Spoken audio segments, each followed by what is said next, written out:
Undskyld. Tak lige her. Hvad laver du til daglig, Morten? Jeg er regnskabsassistent i netdesign. Så du er ved at blive klippet her i arbejdstiden? Ja. Nu skal vi lige have trimmet lokkerne. Ja. Hvad skal du lave for nogle år?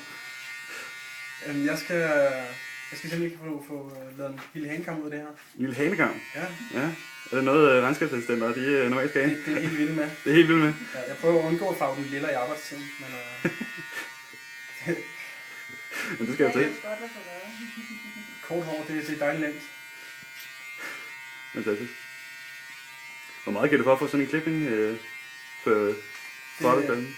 Det koster 280 kroner. Ja. Så det er jo 2 billigt. Ja.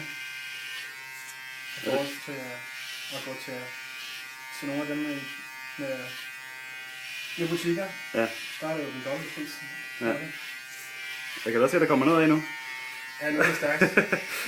Når trimmerne kommer på, så Fedt. det er hurtigt skadet. Ja. Jamen, held og lykke med det. Jeg håber, at du bliver glad for det. Og din kollega bliver glad for det. Det gør jeg også.